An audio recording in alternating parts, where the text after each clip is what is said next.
a disparate impact on queer couples who, unlike heterosexual couples, cannot marry under the current regime. When Article 15 is read in a broader manner indicated above, the word sex in Article 15 takes within its meaning sexual orientation, not only because of the causal relationship between homophobia and sexism, but also because sex is used as a marker of identity. The word sex cannot be read independent of the social and historical context.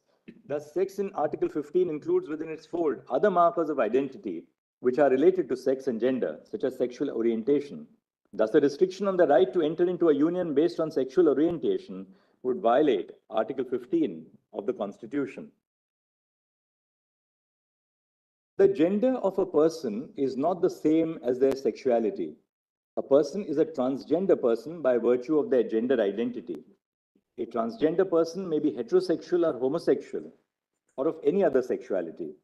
If a transgender person is in a heterosexual relationship and wishes to marry their partner, and if each of them meets the other requirements set out in the applicable law, such a marriage would be recognized by the laws governing marriage. This is because one party would be the bride or the wife in the marriage, and the other party would be the bridegroom or the husband. The laws governing marriage are framed in the context of a heterosexual relationship. Since a transgender person can be in a heterosexual relationship, like a cis male or a cis female, a union between a trans woman and a trans man, or a trans woman and a man, or a trans man and a woman can be registered under the marriage laws. The transgender community consists of inter alia transgender men and transgender women. A transgender man has the right to marry a woman under the laws governing marriage in the country, including personal laws. Similarly, a transgender woman has the right to marry a man. A transgender man and a transgender woman can also marry. Intersex persons who identify as a man or a woman and seek to enter into a heterosexual marriage would also have a right to marry. Any other interpretation of the laws governing marriage would be contrary to Section 3 of the Transgender Persons Act and Article 15 of the Constitution. Now I've gone to the CARA regulations, Regulation 5.3 of the adoption regulations, and I've said that Regulation 5.3 of the adoption regulations exceeds the scope of the JJ Act. However, Regulation 5.3 of the adoption regulations bars unmarried partners from being prospective adoptive parents. These regulations only permit persons to adopt in an individual capacity and not jointly as an unmarried couple. Regulation 5.2 states that every person, irrespective of whether they are married or unmarried, will be able to be prospective adoptive parents. The subsequent criteria in Clause A, that is the requirement for the consent of both spouses if they are married, does not exclude an unmarried couple from adopting. It only states that if a couple is married, then the consent of both the parties shall be secured. However, Regulation 5.3 in express terms excludes unmarried couples from adopting by prescribing the condition that the couple must have been in 2 years of a stable marital relationship. Page 210. As observed in the previous paragraph, the JJ Act does not, the Juvenile Justice Act does not preclude unmarried couples from adopting. Though Section 57 of the Act grants CARA the power to prescribe additional criteria, the criteria must not exceed the scope of the legislative policy.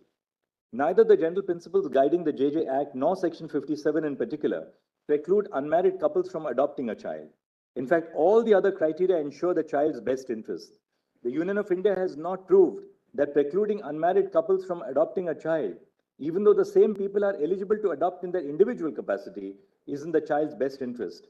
Thus, CARA has exceeded its authority by prescribing an additional condition by way of Regulation 5.3, which is contrary to the tenor of the Juvenile Justice Act and Section 57 in particular. The adoption regulations use marriage as a yardstick to classify couples. There is an intelligible differentia in using marriage as an indicator to classify couples in the sense that married couples can easily be distinguished from unmarried couples. However, the differentia does not have a rational nexus with the object sought to be achieved by the CARA regulations, which is to ensure that the best interest of the child is protected. Placing a child in a stable family is undoubtedly in pursuance of a child's interest. However, the respondents have not placed any data on the record to support their claim that only married relationships can provide stability. It is true that separating from a married partner is a cumbersome process when compared to separating from a partner with whom a person is in a live-in relationship. This is because separation from a married partner is regulated by the law, while live-in relationships are unregulated by law other than for the limited purposes of domestic violence. For instance, the law deters a person from securing a divorce immediately by prescribing conditions such as a 6-month waiting period after a petition for divorce by mutual consent is filed. Merely because a marriage is regulated by the law, it cannot be assumed that marriage alone or that every marriage accords stability to a relationship. Similarly, it cannot also be inferred that the couples who are not in a married relationships are not serious about the relationship. The stability of the household depends on various factors, such as the effort and involvement of the partners in establishing and running a household, creating a safe space at home, creating a healthy work-life balance, and a household where mental, physical, and emotional violence is not inflicted on one another. There is no single form of a stable household. There is no material on the record to prove the claim that only a married heterosexual couple would be able to provide stability to the child. In fact, this court has already recognized the pluralistic values of our Constitution, which guarantee a right to different forms of association. Regulation 5.3, though facially neutral, indirectly discriminates against atypical unions, such as the relationship between non-heterosexual partners, which have not been recognized by the state. Queer marriages have not been recognized by the state, and queer persons in atypical unions cannot yet enter into a marriage which is recognized by the state. Though the additional criteria prescribed by the adoption regulations would also affect a heterosexual person's eligibility to adopt a child, it would disproportionately affect non-heterosexual couples.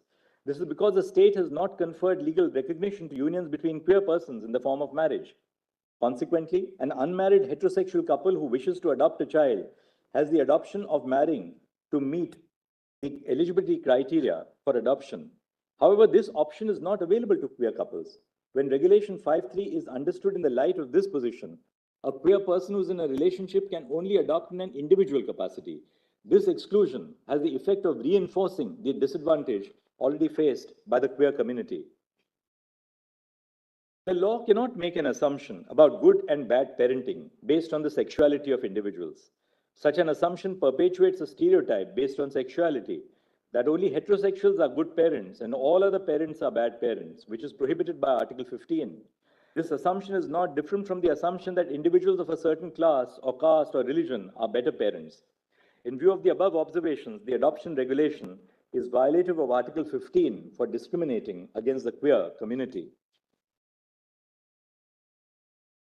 According to the adoption regulations, unmarried couples cannot jointly adopt a child. Though the additional criteria prescribed by the CARA circular would also affect a heterosexual person's eligibility to adopt a child, it would disproportionately affect non-heterosexual couples. This is because the state has not conferred legal recognition to the unions between queer persons in the form of marriage.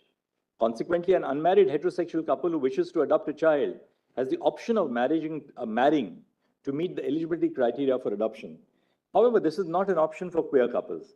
When the CARA circular is read in the light of this legal position, a person of the queer community would be forced to choose between their wish to be an adoptive parent and their desire to enter into a partnership with a person they feel love and affinity with. This exclusion has the effect of reinforcing the disadvantage already faced by the queer community. For these reasons and the reasons recorded in section D so and so, the CARA circular is violative of Article 15 of the Constitution.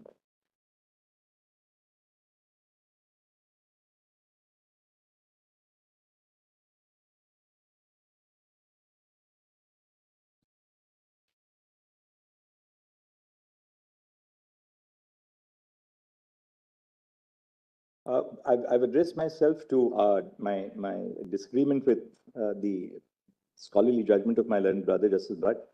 My learned brother relies on the example of Article 19(1)(d) to buttress this point. He states that in the absence of a law which casts a duty on the state to provide transportation through roads, a citizen cannot approach the court and seek the construction of a road to enforce the right to move freely. The opinion of my learned brother fails to have noted the judgment of a 3-judge bench of this court in state of Himachal Pradesh versus Umed Ram Sharma. I'll not read the rest of that. Contrary to what is stated in the judgment of Bhatt, the directions in my judgment do not require the state to create a social or legal status or a social institution. The directions are with a view to recognizing the choice that a person makes for themselves when they choose another to be their partner for life. The directions seek to make that choice a meaningful one. Nowhere do they create an institution of any kind. Rather, they give effect to the fundamental rights in Part 3 of the Constitution. This is the mandate of this court under Article 32. which says that the Supreme Court shall have the power to issue directions or orders or writs for the enforcement of any of the rights conferred by this part. No response is forthcoming to my detailed exposition of the scope of the powers of this court under Article 32. In section D1 of my judgment, in fact, Justice Bhatt himself recognized that courts often enable and oblige the state to take measures. My learned brother also arrives at the conclusion that the state is indirectly discriminating against the queer community, but fails to exercise the power vested in this court by Article 32 to alleviate this discrimination in any way. This court is not through judicial diktat creating a legal regime exclusively for persons of the queer community, but merely recognizing the duty of the state to recognize the entitlements flowing from exercising the right to choose a life partner. Page 234. The judgment of my learned brother contradicts itself when he holds that the SMA is not discriminatory by relying on its object on the one hand, and that the state has indirectly discriminated against the queer community because it is the effect and not the object which is relevant on the other. My learned brother discusses in detail the deprivation, exclusion, and discrimination faced by the queer community. In effect, he firstly recognizes that they have a right not to be discriminated against, and secondly holds that the actions of the state have the effect of discriminating against them. However, he does not take the step which logically flows from such a ruling, which is to pass directions to obviate such discrimination and ensure the realization of the rights of the queer community. I cannot bring myself to agree with this approach. The realization of a right is effectuated when there is a remedy available to enforce it. The principle of ubi jus, ibi remedium, that is, an infringement of a right has a remedy, which has been applied in the context of civil law for centuries, cannot be ignored in the constitutional context. Absent the grant of remedies, the formulation of doctrines is no more than judicial platitudes. In view of the deeming fiction created by Section 12 of the Hindu Adoptions and Maintenance Act 1956 and Section 63 of the JJ Act, an adopted child is a legitimate child of the adopting couple. The manner of determination of legitimacy prescribed by Section 112 of the Indian Evidence Act shall not apply in view of the deeming fiction created by Section 12 of the Hindu Adoptions and Maintenance Act and Section 63 of the JJ Act. Thus, all the benefits which are available under the law to a legitimate child who has been validly adopted of a married couple will equally be available to the legitimate child of an unmarried couple. For example, Section 20 of the Hindu Adoptions Act, which provides that a Hindu is to maintain their children, does not make any distinction between a legitimate child of a married and unmarried couple. Similarly, succession law in India does not differentiate between the child of a married and unmarried couple if the child has been adopted by following the due process of law. Further, the breakdown of the relationship of an unmarried couple will not lead to a change in applicable law because the child will continue to be a legitimate child even after the breakdown of the relationship. It is therefore unclear what the disastrous consequences referred to are. My learned brother has also failed to address whether Regulation 5.3 is discriminatory for distinguishing between married and unmarried couples for the purpose of adoption and for the disproportionate impact that it has on the members of the queer community, while simultaneously holding that the state cannot on any account make regulations that are facially or indirectly discriminatory on the ground of sexual orientation. Now I'll pronounce my directions. The first part of my directions are directions to obviate discrimination. Counsel for the petitioners and some counsel for the respondents advanced extensive submissions on the various forms of violence and discrimination that society and the state machinery inflict upon the queer community, and especially queer couples. This has been discussed in detail in the prefatory part of the judgment. Counsel sought directions to obviate such violence and discrimination. Now my directions. A. The union government, state governments, and governments of union territories are directed to 1. Ensure that the queer community is not discriminated against because of their gender identity or sexual orientation. 2. Ensure that there is no discrimination in access to goods and services to the queer community which are available to the public. 3. Take steps to sensitize the public about queer identity, including that it is natural and not a mental disorder. 4. Establish hotline numbers that the queer community can contact when they face harassment and violence in any form. 5. Establish and publicize the availability of safe houses or garima grahs in all districts to provide shelter to members of the queer community who are facing violence or discrimination. 6. Ensure that treatments offered by doctors or other persons which aim to change gender identity or sexual orientation are ceased with immediate effect. 7. Ensure that intersex children are not forced to undergo operations with regard only to their sex. especially at an age when they are unable to fully comprehend and consent to such operations. 8. Recognize the self-identified gender of all persons, including transgender persons, hijras, and others, with socio-cultural identities in India as male, female, or third gender. No person shall be forced to undergo hormonal therapy or sterilization or any other medical procedure, either as a condition or prerequisite to grant legal recognition to their gender identity or otherwise. B. The appropriate government and the Mental Health Care Act must formulate modules covering the mental health of queer persons in their programs under Section 29(1). Programs to reduce suicides and attempted suicides envisaged by Section 29(2) must include provisions which tackle queer identity. C. The following directions are issued to the police machinery. 1. There shall be no harassment of queer couples by summoning them to the police station or visiting their places of residence solely to interrogate them about their gender identity or sexual orientation. 2. They shall not force queer persons to return to their natal families if they do not wish to return to them. 3. When a police complaint is filed by queer persons alleging that their family is restraining their freedom of movement, they shall, on verifying the genuineness of the complaint, ensure that their freedom is not curtailed. 4. When a police complaint is filed apprehending violence from the family for the reason that the complainant is queer or is in a queer relationship, they shall, on verifying the genuineness of the complaint, ensure due protection. And 5. Before registering an FIR against a queer couple or one of the parties in a queer relationship, where the FIR is sought to be registered in relation to their relationship, they shall conduct a preliminary inquiry in terms of Lalita Kumari versus Government of UP to ensure that the complaint discloses a cognizable offense. The police must first determine if the person is an adult. If the person is an adult and is in a consensual relationship with another person of the same or different gender, or has left their natal home of their own volition, the police shall close the complaint after recording a statement to this effect. Conclusions and orders of enforcement. In view of the discussion above, the following are the conclusions. This court is vested with the authority to hear this case. Under Article 32, this court has the power to issue directions, orders, or writs for the enforcement of the rights in Part 3. B. Queerness is a natural phenomenon known to India since ancient times. It is not urban or elite. C. There is no universal conception of the institution of marriage, nor is it static. Under Articles 245 and 246 of the Constitution, read with entry 5 of List 3 to the 7th Schedule, it lies within the domain of Parliament and the state legislatures to enact laws recognizing and regulating queer marriage. D. Marriage has attained significance as a legal institution largely because of regulation by the state.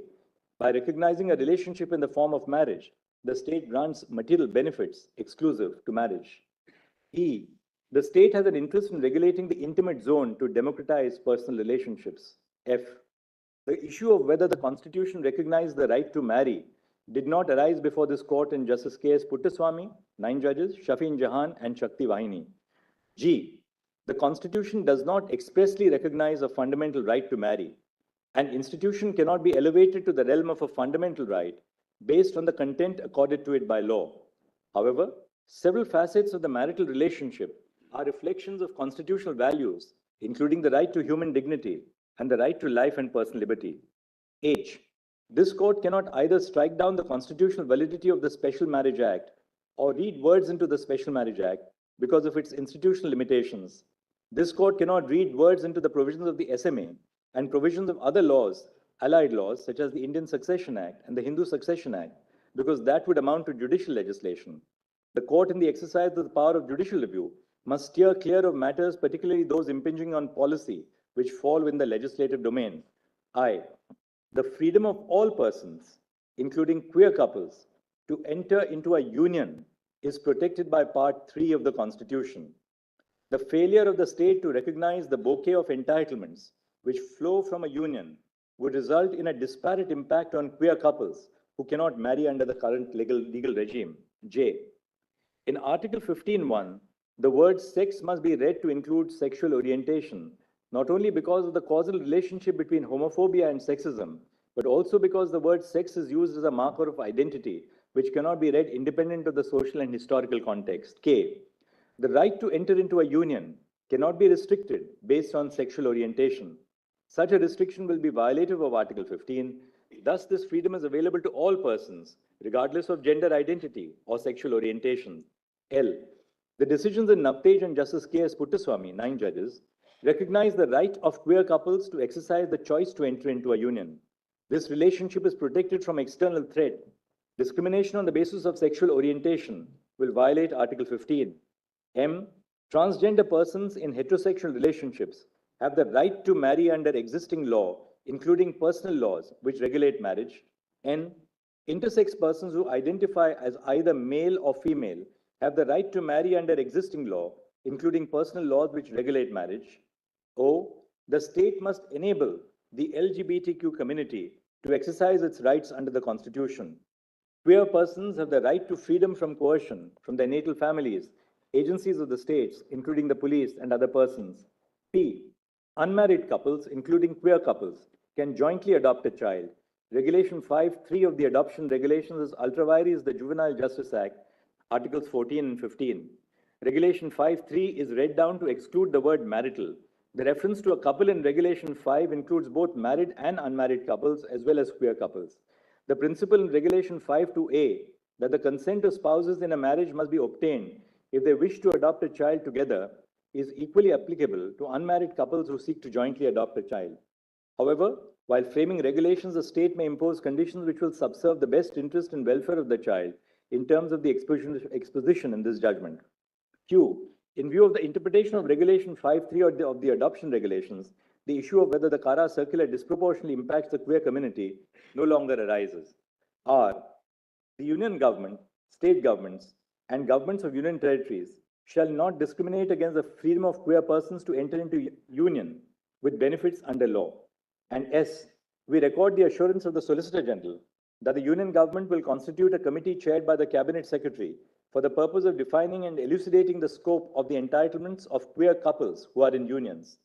The committee shall include experts with domain knowledge and experience in dealing with the social, psychological, and emotional needs of persons belonging to the queer community, as well as members of the queer community. The committee shall, before finalizing its decisions, conduct wide stakeholder consultation amongst persons belonging to the queer community, including persons belonging to marginalized groups, and with the governments of the states and union territories. The committee shall, in terms of the exposition in this judgment, consider the following. 1.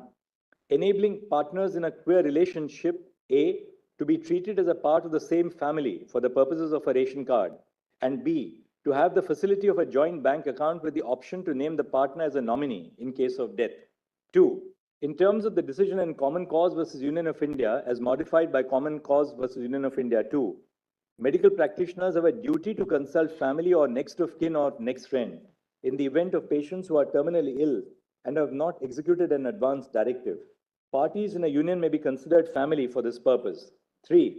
Jail visitation rights and the right to access the body of the deceased partner and arrange the last rites.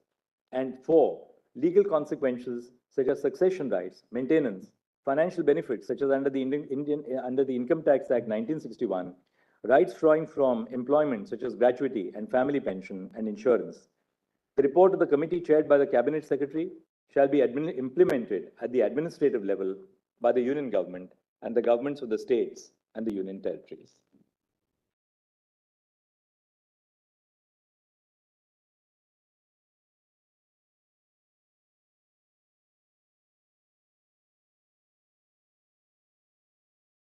This is what.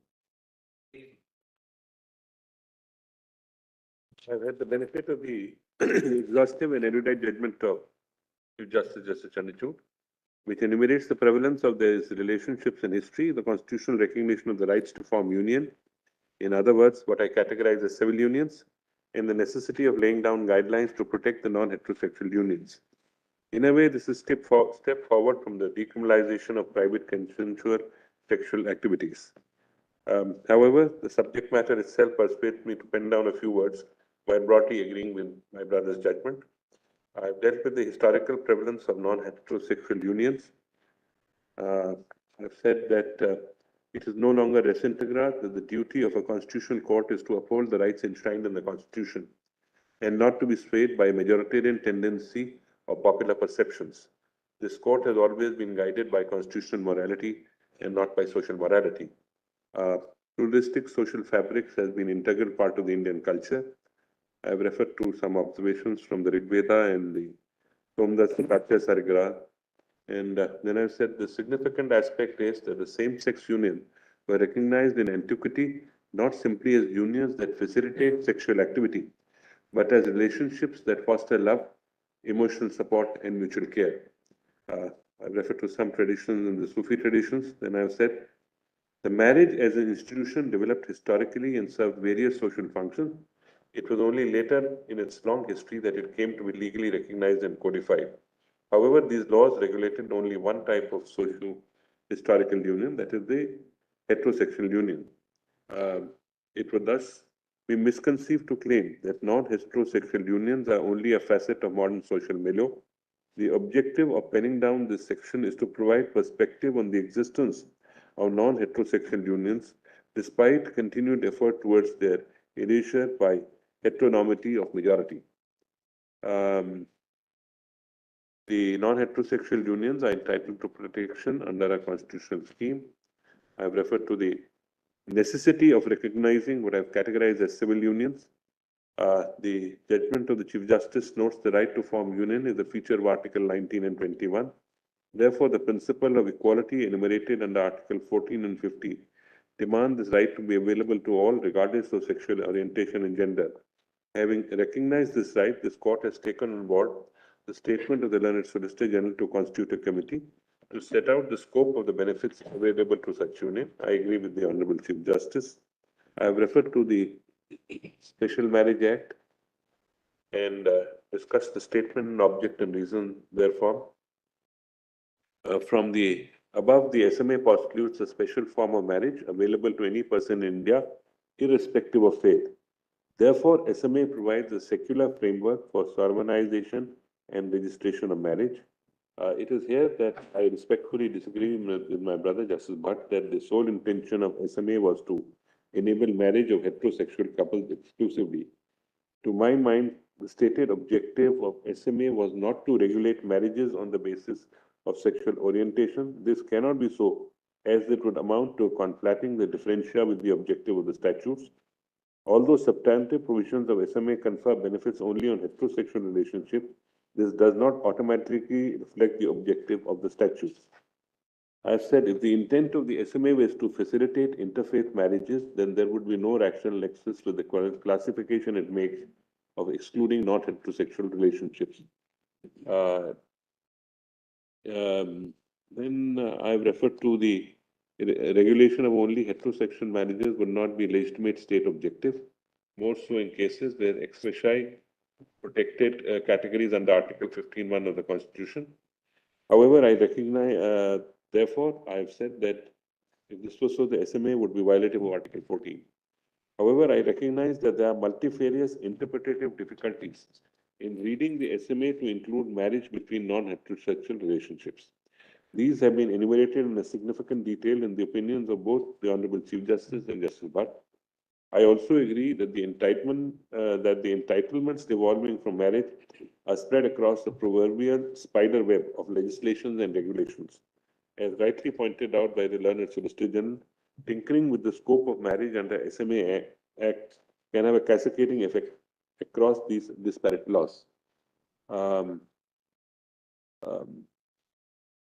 In fact, the presence of this webs of statutes show that discrimination under SMA is but one example of a larger, more deeper form of social discrimination against non-heterosexual people that is pervasive and structural in nature. Ordinarily, such an intensive form of discrimination should require keener and more intensive judicial scrutiny, but then that's the statute. Then I say non-heterosexual unions and heterosexual unions marriages ought to be considered as two sides of the same coin, both in terms of recognition and consequential benefits. The only deficiency at present is the absence of a suitable regulatory framework for such unions. I refer to Navtej's view. I believe this movement presents an opportunity of reckoning with this historical injustice and casts the collective duty upon all constitutional institutions to take affirmative steps to remedy the discrimination.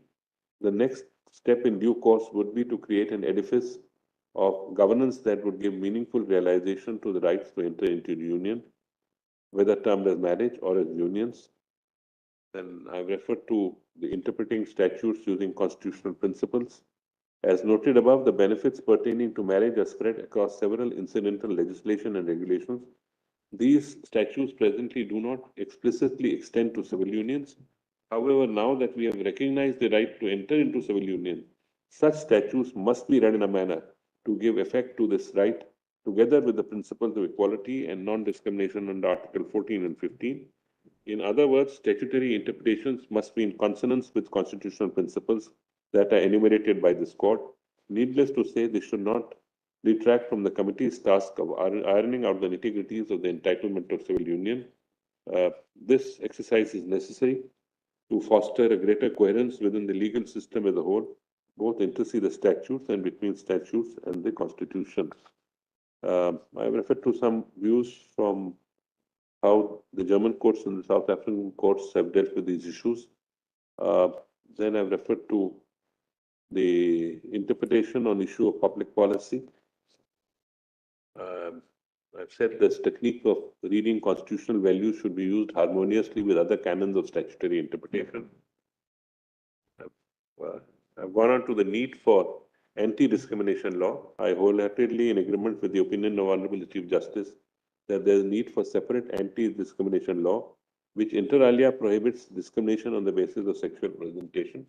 Presently, there are several laws that have anti-discrimination aspects. However, they are fragmented and may fail to capture the multitudinous forms of discrimination.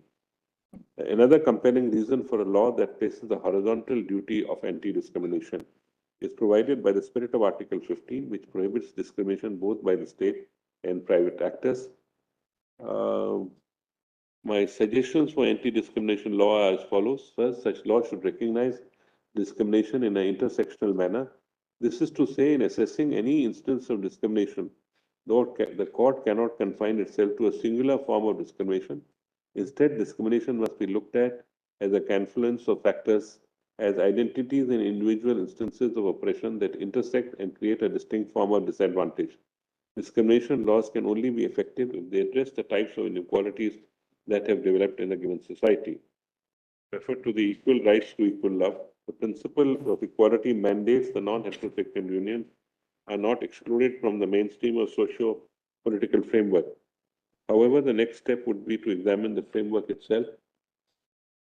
I believe the recognition of non-heterosexual union can challenge culturally ordained gender roles, even in heterosexual relationships. I've given some examples of it. Need not read it here. You can see it. In a non-heterosexual union, duties, obligations are primarily dictated by cultural ordained gender norms.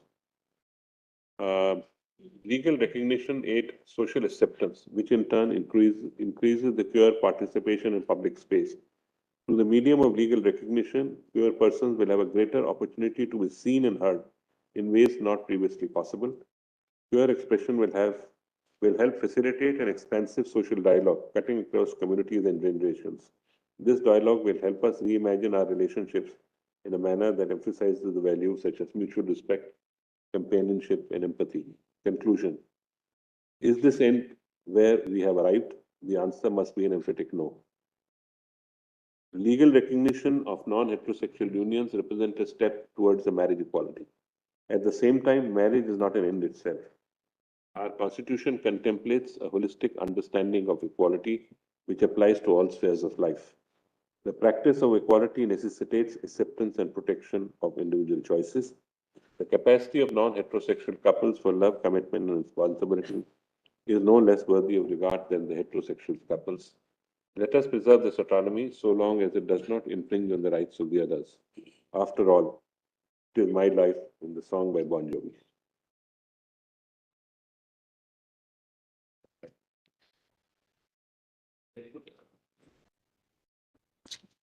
Having had the benefit of reading the draft and the revised opinions circulated by the learned Chief Justice, we find it necessary to pen our reasoning and conclusions in this separate judgment. The learned Chief Justice has recorded in detail the submissions by counsel and claims made. They therefore do not require iteration. Similarly, the sections addressing the Union government's preliminary objections, that is the discussion on the court's authority to hear the case and that queerness is a natural phenomenon that is neither urban nor elite, are parts we have no hesitation in agreeing with. However, we do not agree with the conclusions arrived by the learned Chief Justice and the directions issued. We do not agree with certain premises and conclusions that he has recorded. They are: one, that there exists no fundamental. We do agree with the premises and conclusions that he has recorded. They are that there exists no fundamental right to marry under the Constitution, that the Special Marriage Act is neither unconstitutional nor can it be interpreted in such a manner as to enable marriage between queer persons, and that transgender persons in heterosexual relationships have the right to solemnize marriage under the existing legal frameworks. We have briefly highlighted our main points of agreement and reasoned in more detail those aspects with which respectfully we cannot persuade ourselves to concur. We had the benefit of perusing the concurring opinion of Justice Narasimha. We endorse those observations and conclusions fully. The reasoning and conclusions shall be read as supplementing that of the present judgment. For long periods in many societies, the choice of a matrimonial was not free. It was bound by social constraints. Much of the time, marriage was seen as an institution meant for procreation and sexual union of spouses. In most societies, marriage had cast roles for the spouse. They were fairly inflexible, with men controlling most decisions and women placed in a subordinate position with little or no voice, and for the longest time, no legal authority, autonomy, or agency.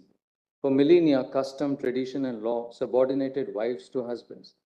Notions of equality of partners or their roles were uncommon, if not totally unheard of. All these underwent radical change.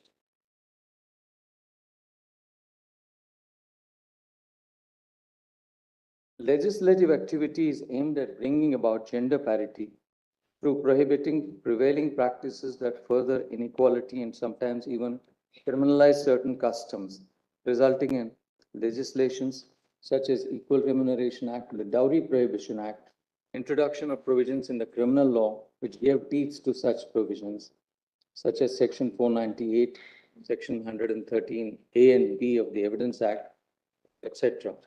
Other practices aimed at realization of social goals and furthering the mandate of Article 15.3 in respect of children, such as the right to free universal education under Article 21A, the Right to Free Education under Act 2009, the Child Labor Prohibition and Regulation Act 1986, the POXO, what we call as POXO, the Juvenile Justice Act, etc.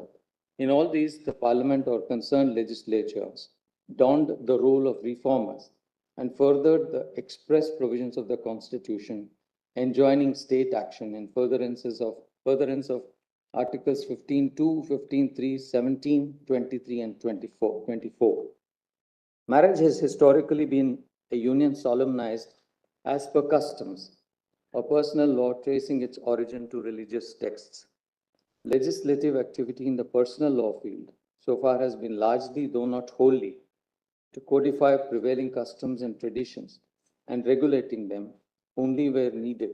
The instances that stand out are the enactment of the Succession Act, the Hindu Women's Right to Property Act, 1937, the Hindu Marriage Act, the Adoptions and Maintenance Act, the Hindu Succession Act, the Hindu Minority and Guardianship Act, and the Indian Divorce Act.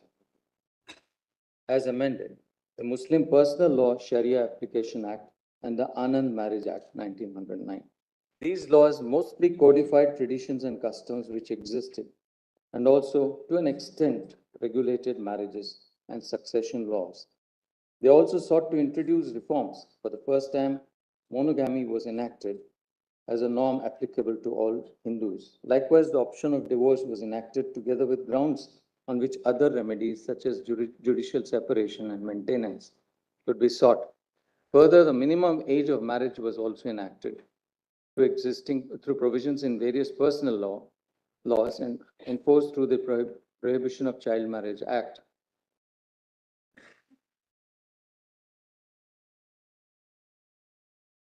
Thus, seen that two kinds of legislations have regulated marriage. The first, like SMA, HMA, the Hindu Disabilities Removal Act, and the Hindu Widows Remarriage Act, removed barriers and enabled exercise of meaningful choice, especially to women. The second kind of laws are those which enacted restrictive guidelines, essentially to further an orderly society or to protect women, define minimum age for marriage, child marriage restraint, marriage of individuals within prohibited degrees of relationships, etc. Whereas some restrictions, in a sense, codified and recognized existing customs, such as being enacted by enacting prohibited degrees of relationships, the rule against insanity, rules enabling declaration of nullity or divorce on ground, others were meant to further interests of women and children.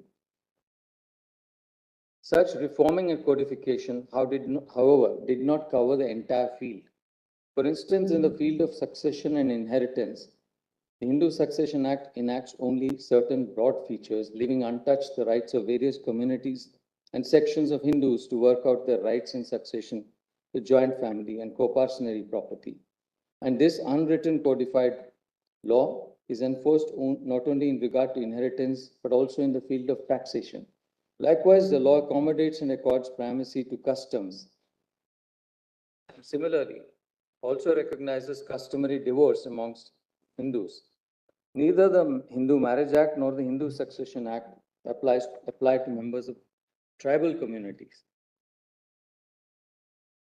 In the latest three-judge bench decision in Revana Siddhappa versus Mallikarjuna, this court clarified that with the enactment of Section 16 of HMA, the legitimacy conferred upon children born of void or voidable marriages would be that they are entitled only to a share in their parents' property, but cannot claim it of their own right, as a consequence of which they cannot seek partition during the lifetime of their parents.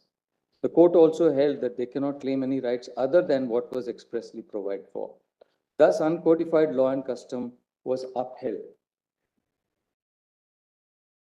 The role of the legislature has been to act as a codifier and in many instances not enact or codify existing customs or practices, and wherever necessary intervene in furtherance of Articles 14 and 15.3 to enact laws. Parliament has intervened and facilitated creation of social status, this is marriage through SMA, and enabled the creation of the institution of adoption, which was available amongst only certain communities. These and other legislative interventions are the result of the state interest in reforms or furthering the interests of given communities or persons. For these reasons, we do not particularly subscribe to the characterization of democratizing intimate zones as discussed in the learned Chief Justice's opinion. These outcomes were driven by enacted law. Furthermore, there was state interest which impelled regulation of such relationships, as for instance, ensuring that minimum marriage age for girls. Likewise, there is state interest in regulating what kind of relationships, that is, prohibited degrees of relationship, should be enacted as disqualifications to marriage.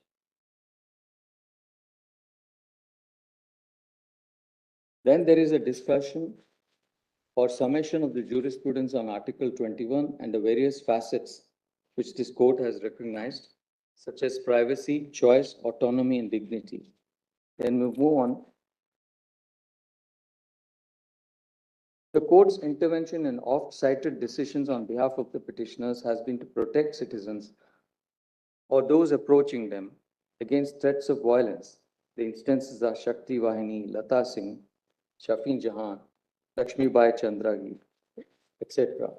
These decisions were based on the state's duty to protect citizens and enable the exercise of their individual choice in the face of threats.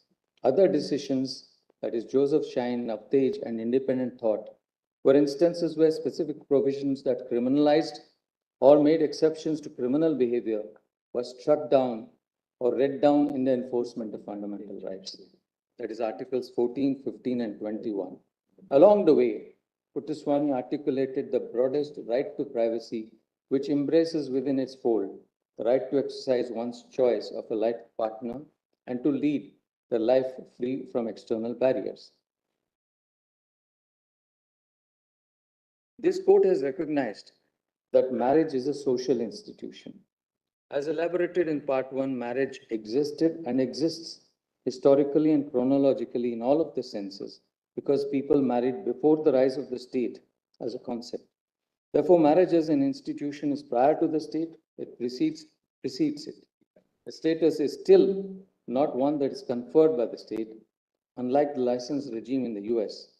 This implies that the marriage structure exists regardless of the state, which can later utilize or accommodate but cannot abolish it. Under this view, terms of a marriage are set to a large extent independently of the state. Its source is external. That source defines the boundaries of marriage. This implies that state power to regulate marriage does not sit easy with the idea of marriage as a fundamental right. In attempting to analyze the claim to fundamental right, there are two primarily competing claims about the nature of marriage. One being that the state should exercise more control over marriage to support traditional purposes and perceptions. This is the quotation. And the other, that each individual should have the right to define marriage for themselves. If indeed there is a right to marry, unless it is elevated to a right akin to Articles 17, 23, and 24, which apply to both state and non-state agencies, and are cast in positive, in fact, emphatic terms, it cannot be operationalized. These provisions most emphatically create positive obligations. Likewise, Articles 15.3, 15.4, 15.6, as well as 16.4, 16.6 highlight state interest in creating conditions to further the goal of non-discrimination. Yet the previous decisions of this court have carefully held such provisions to enable the state and in the sense oblige it to take measures, but ruled out court-mandated policies and laws. In our considered opinion, this is not, however, one such case where the court can make a departure from such a rule and require the state to create social or legal status. What is being asked for by the petitioners is state intervention in enabling marriage between queer or non-heterosexual couples. Civil marriage or recognition of any such relationship with such status cannot exist in the absence of a statute.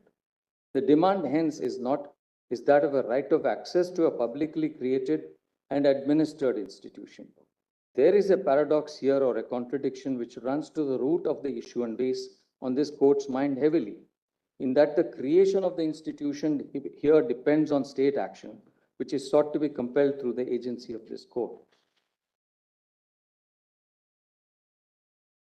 All decisions relied upon Puttaswamy, Navtej, Shakti Vahini, and Deepika contain broad observations with respect to individuals' choice of their partners, and also a reference to non-conventional relationships. Some observations are undoubtedly to be found in these judgments that cannot be referenced to hold that a right to marry automatically flows from the manner of the provisions of Part 3 which the petitioners assert. There cannot, for the above reasons, be a per se assertion that there exists an unqualified right to marry, which requires treatment as a fundamental freedom. We agree on this conclusion arrived at by the learned Chief Justice and his analysis of all these cases, that the Constitution does not expressly recognize a right to marry.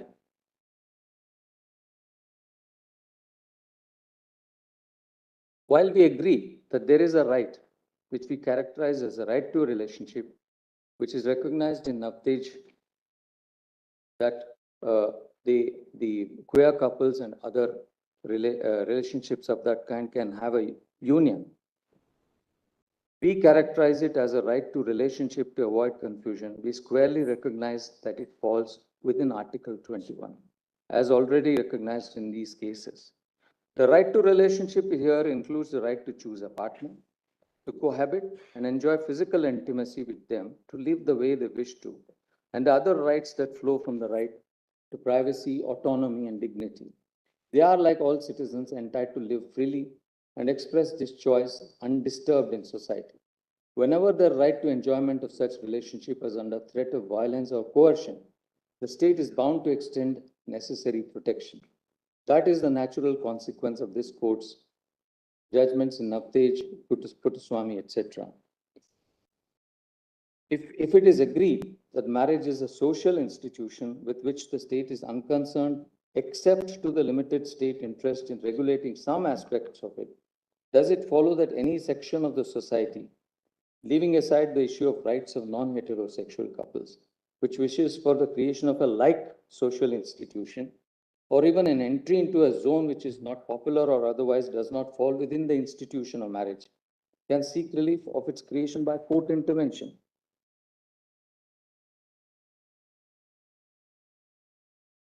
In the draft circulated by the learned Chief Justice, the reasoning that there is no fundamental right to marry and thereafter, nevertheless, to proceed to delineate the facets of features which unions other than marriage are deprived of, where it's a closer look. The summation of various rights which such couple is said to be deprived of is used to delineate the contours of the right to enter into a union and justify a positive obligation. There cannot be any doubt that individuals have the choice of their life partners and the right to live the lives they wish to undisturbed. This is the essence of what this jurisprudence of this court has been. That is, explanation of the right to life and other rights enumerated or discovered by the interpretive process, privacy, choice, dignity, etc. Repeatedly, the decisions of the court have emphasized on the non-discriminatory and positive content of certain fundamental rights. In fact, the court has underlined the obligations of the state to create conditions conducive to the exercise of the right to equality and to realize fraternity. Refer to the decisions in Thomas and Indira Sani, which expanded the understanding of substantive equality, though without making enabling provisions enforceable by the court. This court also in some decisions accepted the argument that given the nature of fundamental rights and their evolving content in many circumstances, it might be necessary for the state to intervene and protect the fundamental right concerned, thus creating an atmosphere conducive for the enjoyment of such right. Lata Singh dealt with honor killings of couples. In Arumugam Sirvai, the issue was virulent caste slurs and violence, which were crimes. The court required administrative and police officials to take strong measures to prevent them. In Shakti Vahini, Shakti Vahini dealt with threats by Khap Panchayats, and the court held that the state is duty bound to protect fundamental rights, and an inherent aspect of Article 21 of the Constitution would be the freedom of choice. The court issued directions. The judgment of the learned Chief Justice propounded a theory of a unified thread of rights, entitlements flowing from it, and how lack of recognition results in deprivation of specified rights under Articles 19 and 25, in addition to Article 21. To the extent that assertion of sexual or gender identity in exercise of free speech association to express manifestations in whatever form are concerned, one cannot join issue. Equally, if by some state process, measures or conduct has been barred from expressing one's choice publicly, the reasonableness of that prohibition or order can be tested on grounds enumerated in Articles 19(2) and other grounds. However, when the law is silent and leaves the parties to express choice, Article 19(1)(a) does not oblige the state to enact a law or frame a regulation that enables facilitation of that expression. All judgments of this court were based on effects of laws or policies based on statutory provisions. Equally, in the absence of a legal framework enabling citizens to form a particular kind of association, as for instance, recognition of a limited liability partnership, which was not recognized and given legal status till recently, the court could not have validly created the regime by enabling recognition or regulating such associations. Similarly, the absence of any enacted law which enables facilitation of transport, it is hard to visualize that a citizen can approach the court and seek the construction of a road to enforce the right to travel, or seek the court's intervention to create a network of roads. Likewise, the absence of basic housing. Again, the court, if approached for enforcement of 19(1)(a), would not call upon the state to create one by either framing a general legislative policy or through law. Furthermore, this court has also recognized that there can be even reasonable restrictions in the acquisition and enjoyment of certain types of properties in many states. Given the nature of rights under Articles 19 and 21, the enjoyment of which are limited to the extent reasonable laws within the bounds of specified provisions, the enact in the legitimate jurisdiction of this court, it would be difficult to translate positive obligations as articulated by the learned Chief Justice's opinion. There is no difficulty about the right of two consenting persons to decide to live together, to cohabit, and create their unique idea of home, unconstrained by what others say. This is the sequitur to Puttaswamy and Navtej. Conduct hitherto criminalized is now permissible. The liberative effect of section 377 being read down is that two individuals, regardless of their sexual orientation, are enabled to live together with dignity and also protected from any kind of violence for living and existing together. Therefore, the right to be left alone, the right to exercise choice, right to dignity and live one's life with the person of one's choice is an intrinsic and essential feature of Article 21.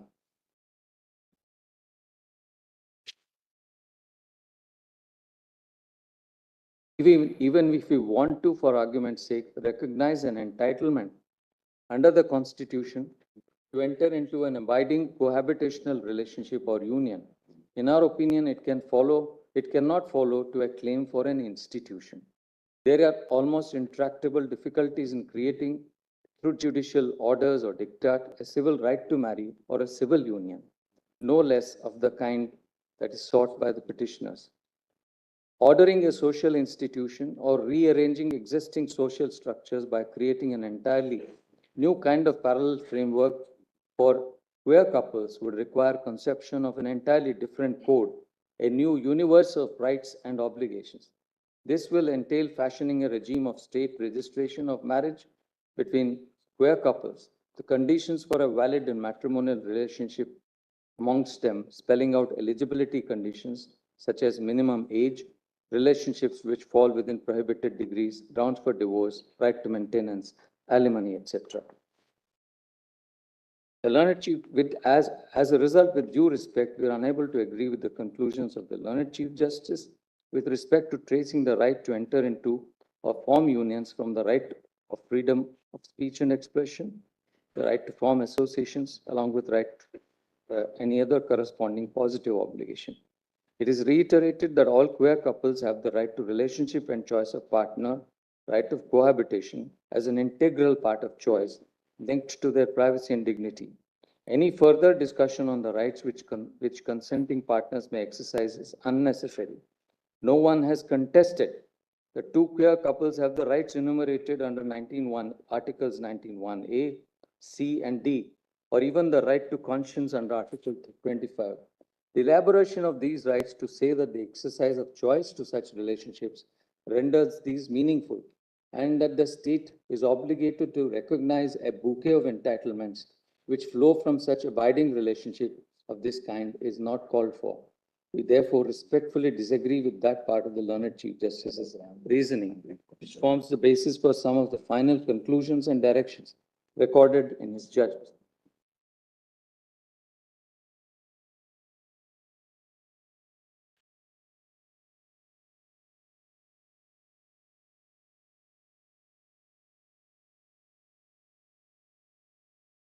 Agree with the conclusions of the learned Chief Justice with respect to the inapplicability of the SMA, and we also add certain observations.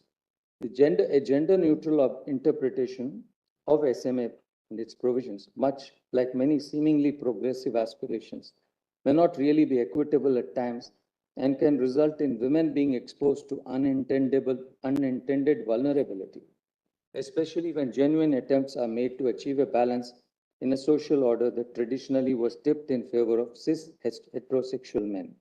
The purpose of the terms like wife, husband, man, and women in marriage is to protect a socially marginalized demographic of individuals.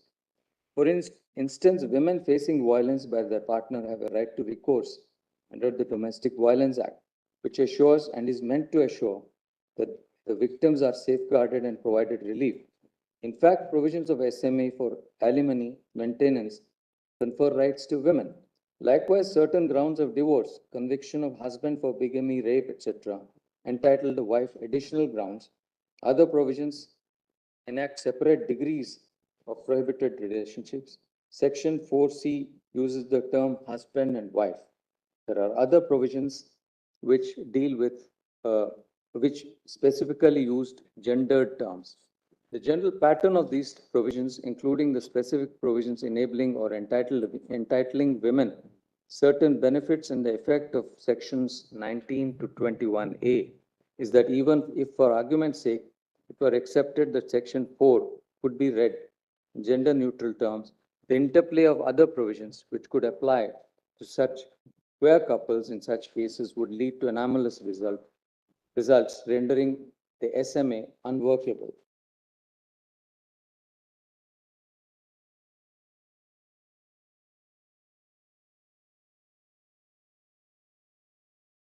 It is important. Now there's a section that deals with the discriminatory impact on queer couples. It is important to recognize that while the state ipso facto may have no role in the choice of two free-willed individuals to marry, it's characterizing marriage for various collateral and intersectional purposes, such as permanent and binding legal relationships, recognized as such between heterosexual couples only, and no other impacts queer couples adversely. The intention of the state in framing the regulations or laws is to confer benefits to families or individuals who are married. This has the result of adversely impacting the queer couples. By recognizing heterosexual couples union and cohabitation as marriages in various laws and regulations, as in employment or nominations in pension, provident fund, gratuity, life and personal accident insurance policies for credit and not providing for non-heterosexual couples results in their exclusion. The individual earned benefits by each partner or both collectively, which would be available to family members, such as employee state insurance benefits in the event of injury of an earning partner, provident fund, compensation, medical benefits, etc., are examples of what the injured or deceased partner, by dint of her or his work, became entitled to, or the members of her family became entitled to. The denial of these and inability of the earning partner in a queer relationship, therefore, has an adverse discriminatory impact. The state may not intend the discrimination or exclusion in the conferment of such benefits or social welfare measure. Yet the framework of these policies expressed in favor of those matrimonial relationships results in denial of entitlements despite the professional abilities and contributions which the individual might make to society. The objective of many of these laws or schemes is to confer or provide entitlements based on individual earning and contribution. For example, Provident Fund is payable due to the employee's personal contribution and status as employee. Similarly, objective entitlement of benefits of employees' state insurance, etc., flow from individual status, work, and effort. Major part of these benefits, or all of them, flow in the event of certain eventualities such as fatal accident or death. The design of these statutes and schemes is to enable both the concerned subscriber or the employee to receive them, or in an unforeseen event such as death, for his dependents to receive them. The restrictive way in which dependent or nominee excludes their enjoyment to the intended beneficiary. Addressed on 3rd of May 2023, during the course of the hearing, the learned Solicitor General, upon instructions, had expressed the Union's position that a high-powered committee headed by the Union Cabinet Secretary would be formed to undertake a comprehensive examination to consider such impacts and make suitable recommendations in that regard. So we proceed to agree with the learned Chief Justice's conclusions with regard to the right of transgender persons in heterosexual relations to marry under existing laws. On the issue of adoption, uh, we, we express our disagreement and voice our concerns in the following manner.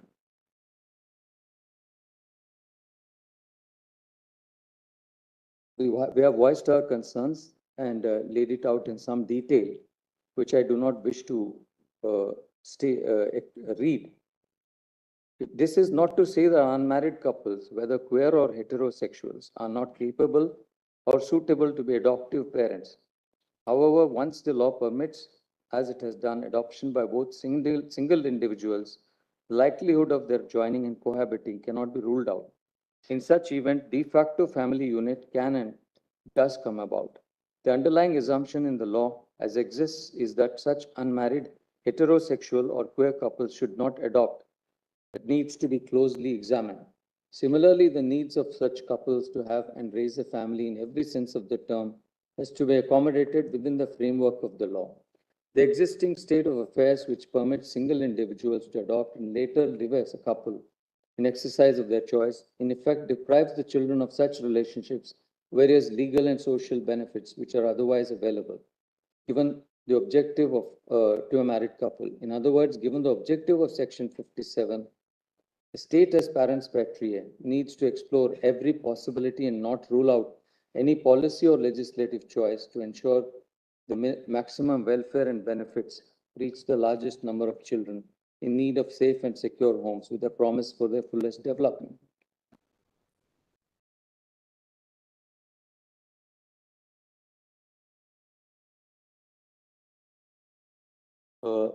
Response to the learned Chief Justice's comments on our draft, which I propose to read, part of which I propose to read.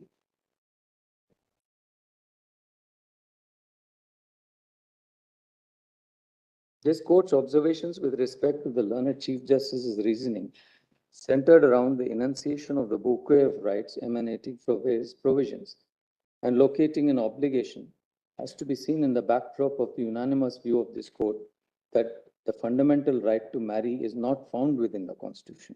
Therefore, it is our considered opinion that to create an overarching obligation upon the state to facilitate through policies the fuller enjoyment of rights under Articles 19 and 25 is not rooted in any past decision or jurisprudence. That queer couples have the right to exercise their choice, cohabit and live without disturbance is incontestable. In the same way that they are owed protection against any threat is the natural corollary of their right under Article 21. Consider in this context also the nature of relief sought and the positive obligation fashioned. Whilst there are innumerable judgments on the positive contents of the rights under Article 21, there are countless judgments that insist upon the separation of powers when it comes to matters of policy and the courts not being the appropriate forum for adjudication of the same. The polycentric nature of this issue is compelling. Next, as to the reasoning that our conclusion on the challenge of SM and subsequently finding on the disparate discriminatory impact faced by the queer community, a small comment is called for. The section discussing the provisions of the SMA and the challenge to its validity was based upon whether it violated the Constitution on the ground of impermissible classification under Article 14, for which the object of the act to facilitate marriage between interfaith couples, wherein at the time marriage or even a couple only denoted heterosexual couples in the light of same-sex relationships being criminalized, and its provisions are relevant factors. Classification involves differentiation. Further, this court has discussed how underclassification per se does not warrant invalidation.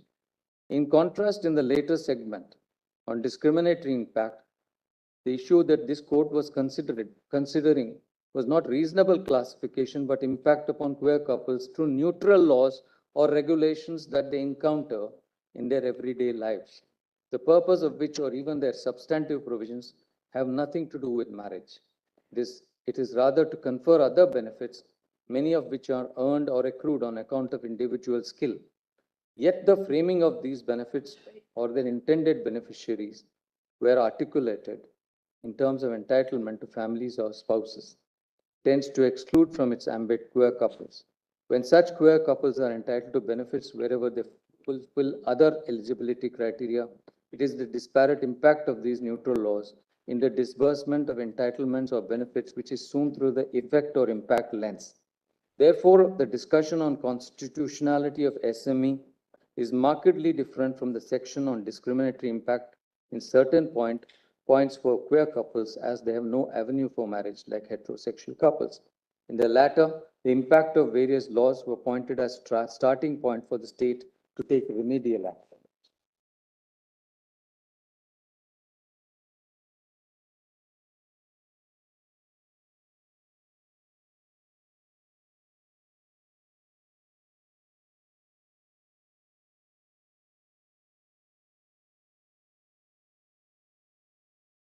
Be sorely mistaken if we presume what the queer community in all its diversity seeks and lays it out as a formaic framework.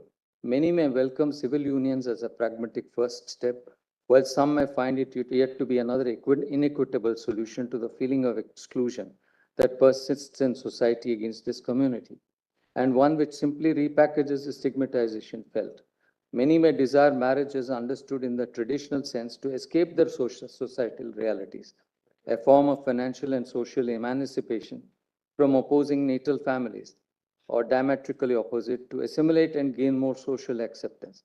Yet others may, as a result of their experience, reject altogether the institution of marriage and all the social obligations and associations that come with it, but still want protection of their rights. Certainly, what the former group may want does not hamper or hinder the latter in any manner, for it is a choice that they seek. That the state should facilitate this choice for those who wish to exercise it is an outcome that the community may agree upon. Yet the modalities of how it should play out, what it will entail, are facets that the state, here the legislature and the executive, needs to exercise its powers in furtherance of. Now, whether this will happen through a proactive action of the state or as a result of sustained public mobilization is a reality that will play out in India's democratic stage and something only time can tell. The state may choose from a number of policy outcomes. They may make all marriage and family related laws gender neutral or may create a separate SMA-like statute in gender neutral terms to give the queer community an avenue for marriage. They may pass an act creating civil unions or a domestic partnership, among the many other alternatives. Another consequence may be that rather than the union, the state legislature takes actions or enacts law. What is, however, certain is that in question of such polycentric nature, whether social or political, the court must exercise restraint and defer to the wisdom of the other branches of the state, which can undertake wide-scale public consultation, consensus building, and reflect the will of the people and be in their best interest. If as a result of this, a law is enacted that undermines or violates the constitutionally protected rights of an individual, no matter how minuscule, their right to seek redressal from this court is guaranteed. That the petitioners seek what many of us may deem to be normal or accepted next step in the life upon attaining a certain age, and perhaps take for granted is not lost on us. Their desire for social acceptability in the manner that has been historically known, through the social recognition that marriage affords, and the lack of which causes them the feeling of exclusion and hurt, is one that, as individuals, especially donning the robes of justice, we can certainly have deep empathy with. However, we are deeply conscious that no matter how much we empathize with the outcome sought, the means to arriving at such a destination must be also legally sound and keep intact the grand architecture of our constitutional scheme. If we throw caution to the wind, we stand at the risk of paving the way, wherein each brick may feel justified to untold consequences that we could not have contemplated. While molding relief as a code, we must be cognizant that despite being empowered to see the capabilities of the law in its grand and majestic formulation, we must not be led aground because we are blinded by its glow.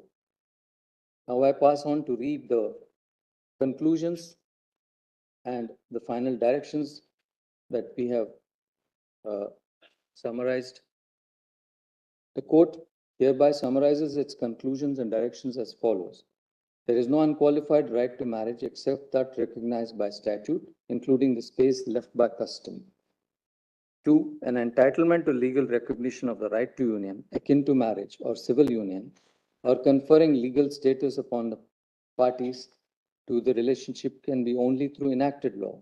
A sequitur of this is that the court cannot enjoin or direct the creation of such a regulatory framework, resulting in legal status. The finding in 1 and 2 should not be read as to preclude queer persons from celebrating their commitment to each other or relationship in whichever way they wish within the social realm. 4. Previous judgments of this court have established that queer couples have a right to union or relationship, be it mental, emotional, or sexual, flowing from the right to privacy, right to choice, and autonomy. This does not, however, extend the right to claim a legal entitlement to any legal status for the said union or relationship. The challenge to SMA on the ground of underclassification is not made out. Equality and non-discrimination are basic foundational rights. The indirect discriminatory impacts on relations in relation to earned or compensatory benefits or social welfare entitlements to which marital status is a relevant eligibility criteria for queer couples who exercise choice to form relationships have to be suitably addressed and removed by the state. These measures need to be taken with expedition because inaction will result in injustice and unfairness with regard to enjoyment of these benefits available to all citizens who are entitled and covered by such laws. As held earlier, this court cannot, within the judicial framework, engage in this complex task. The state has to study the impact of these policies and entitlements. Consistent with the statement before this court during the course of the proceeding, the union shall set up a high-powered committee chaired by the Cabinet Secretary to undertake a comprehensive examination of all relevant factors, especially including those outlined above. In the conduct of such exercise, the concerned representatives of all stakeholders and the views of all states and union territories shall be taken into account. The discussion on discriminatory impacts is in the context of effects of the existing regimes on the queer couples. When a heterosexual couple's right to live together is not contested, the logic of the discriminatory impact faced by queer couples cohabiting together would definitionally, however, not apply to them. Transgender persons in heterosexual relationships have the freedom to and entitlement to marry. Regulation 5.3 of CARA regulations cannot be held void. At the same time, the court is of the opinion that CARA and the central government should appropriately consider the realities of de facto families where single individuals are permitted to adopt and thereafter start living in a non-matrimonial relationship. In an unforeseen eventuality, the adopted child in question could face exclusion from the benefits otherwise available to adopted children of married couples. This aspect needs further consideration, for which the court is not the appropriate forum. Furthermore, the state shall ensure, consistent with the previous judgments of this court, that the choice exercised by the queer and LGBTQ couples to cohabit is not interfered with, and they do not face any threat of violence or coercion. All necessary steps and measures in this regard shall be taken. The respondent shall take suitable steps also to ensure that queer couples and transgender couples are not subjected to any involuntary medical or surgical treatment. The above directions are in relation to transgender persons are to be read as part of and not in any manner whittling down the directions in NALSA, supra, so far as they apply to transgender persons. The directions are disposed of in the above terms.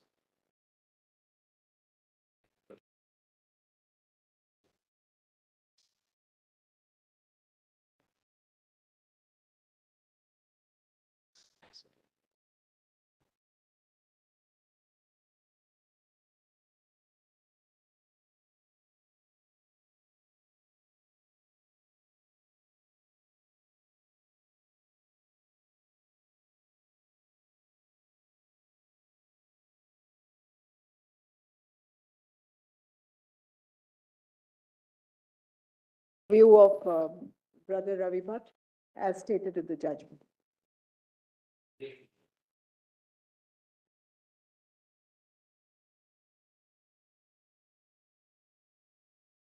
I am conscious of the ordeals that arise from multiplicity of judicial opinions in cases involving constitutional questions.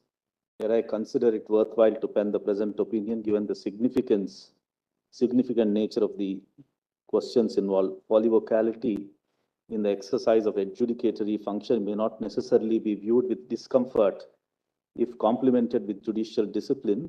It is truly reflective of diversity of judicial thought. At the very outset, I have given my conclusions while agreeing with the opinion of Justice Butt. I will read the conclusions. The question of marriage equality of same-sex LGBTQ couples did not arise for consideration in any of the previous decisions of this court, including the decision in Navtej Nalsa. Consequently, there cannot be a binding precedent on this court. The reasons for arriving at this conclusion are articulated in detail with Justice Butt.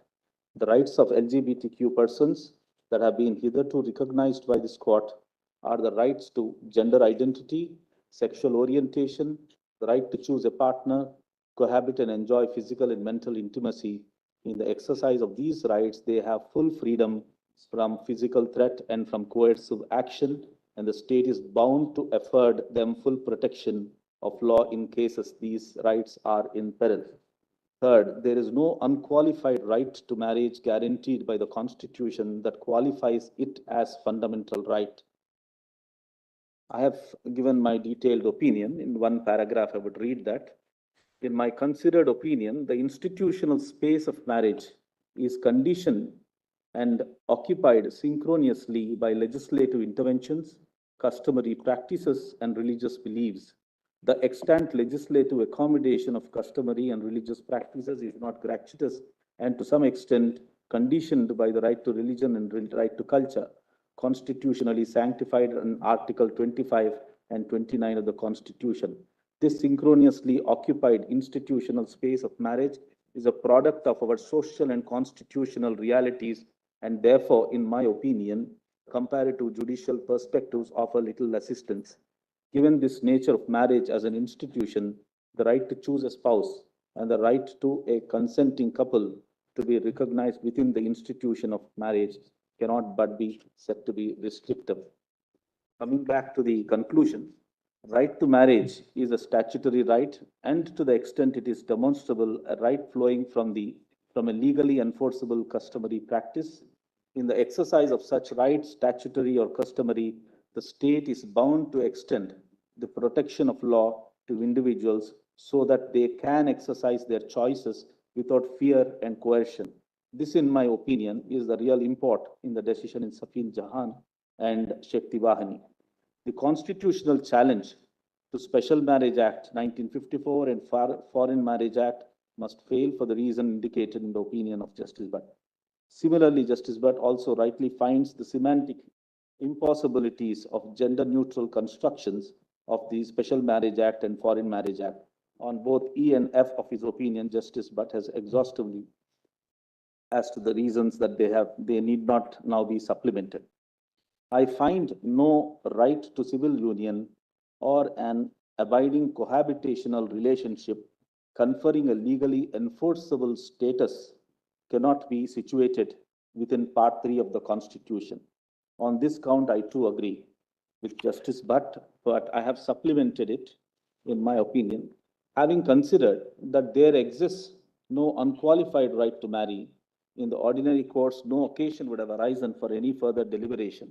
However, as the learned Chief Justice, in his opinion, has arrived at a conclusion that there exists a constitutional right to a union or an abiding cohabitational relationship, it is necessary for me to express my opinion on this newfound construction.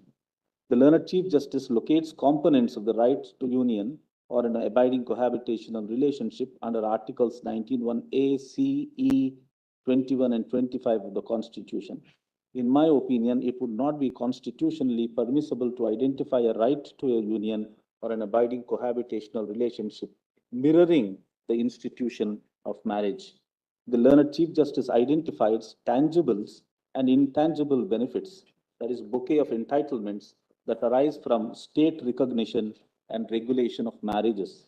The Chief Justice further opines that the right to marriage is not fundamental. However, It is in these tangible and intangible benefits, the denial of which, according to the learned Chief Justice, must inform the reading of a constitutional right to an abiding cohabitational union. In other words, the benefits of marriage, however fundamental to a fulfilling life, do not make marriage itself a fundamental right, but they render the right to an abiding cohabitational union fundamental. I find it difficult to reconcile these two principles. I finally conclude, I will read the other last two. I also agree with the reasoning and the conclusions of Justice Butt with respect to constitutionality of regulations 5.3 of CARA regulations. I have concluded with what I strongly feel. I am not oblivious to the concerns of LGBTQ partners with respect to denial of access to certain benefits and privileges that are otherwise available only to married couple. The general statutory scheme for the following benefits, gratuitous or earned, property or compensation, leave or compassionate appointment, proceed on a certain definitional understanding of partner, dependent, caregiver, and family.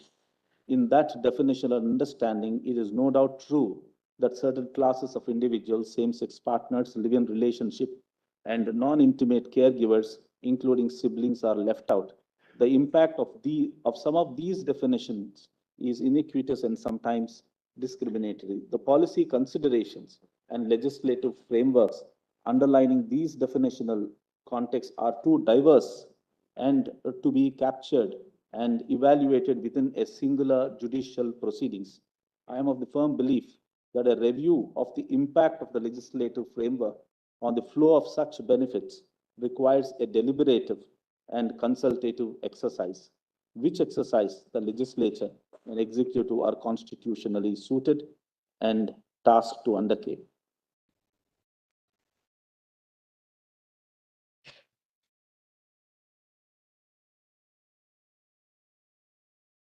Thank you very much. Thank you.